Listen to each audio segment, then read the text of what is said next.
All right, so you've set a Google alert on yourself. You've filled out your LinkedIn profile. The next thing is you need to make sure you have consistency across all your social media. So that doesn't just mean having a consistent photo. That's important. You want to have a headshot that's consistent, but it also means having a consistent bio so that when someone lands on your LinkedIn, when they land on your Facebook, when they land on your Twitter, when they land on your Instagram, they feel like you're the same person. You're giving the same messages. That happens through the headshot, that happens through the bio, that happens through the feel that you're promoting on each one of your social media sites. A lot of people have what I call a no brand on their social media. They're just sort of all over the place.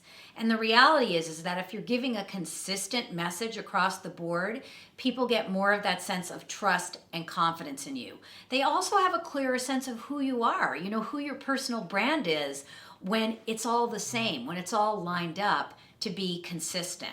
And so the really important part here is that a best practice in managing your personal brand online is that you seem like you are and you look like and you come across as being the same person no matter what social media site they land on.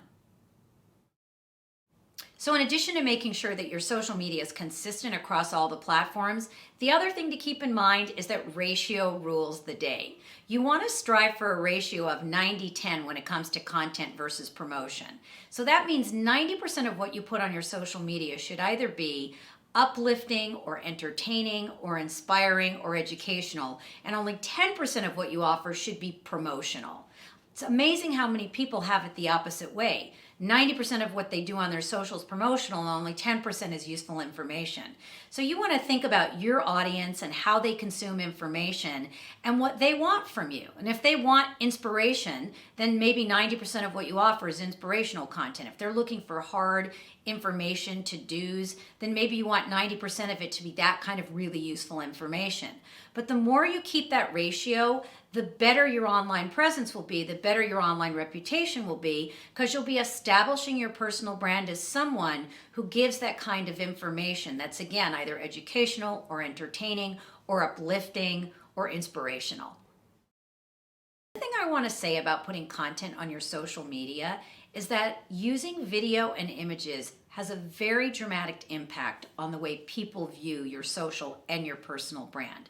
We know from research that people are twice as likely to engage with you if you have video or pictures, images on your social. So I just want to remind you that it isn't all about writing, it's really about images and pictures. And right now, video is the hottest thing going. One of the best ways to get people to get a sense of your personal brand and who you are videos. And they don't have to be long videos either.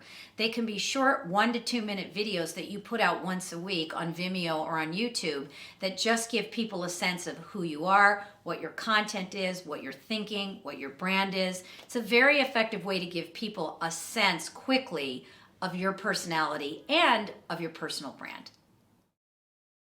And the last thing that I want to say about creating your personal brand online is that it's really about being a connector, not a collector. I know that it's very popular today to try to figure out the numbers of people following us, but the reality is that it's about creating a community of people where we can contribute to them and they can contribute to us. So many people will call me and say, should I accept everyone who reaches out to me on LinkedIn? My answer is no. You should see if you and that person have some connection or something in common or some way that you can contribute to each other or some way that you can be of like mind and of use to each other. And if the answer is yes, fantastic, you should accept them into your LinkedIn. But if you're just saying yes for yes's sake, there's really no point.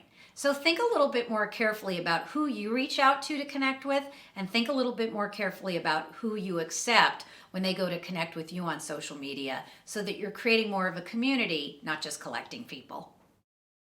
So every day people call me online and they say they want to be a thought leader. And what I tell people is you can't declare yourself a thought leader.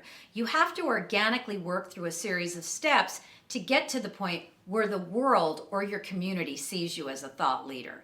And the very first step has to do with creating a platform. So I want you to imagine this. I want you to imagine there's a triangle, and the triangle is divided into 3 parts. And at the bottom of the triangle, the foundation of the triangle is creating a platform. And here's what I mean by creating a platform. I mean having a clear and consistent personal brand and personal brand message and personal brand collateral that no matter who comes to see you, online, offline, etc., they are absolutely clear what your personal brand is.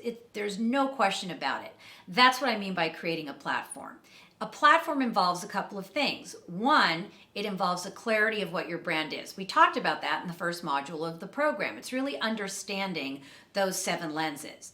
The other part of creating the platform is having social media that's consistent and representative of your personal brand. We talked about that in the last module. But then the third part of creating a platform is having a website that really reflects your personal brand in a way that when people land on your website, they understand exactly who you are and exactly what you offer.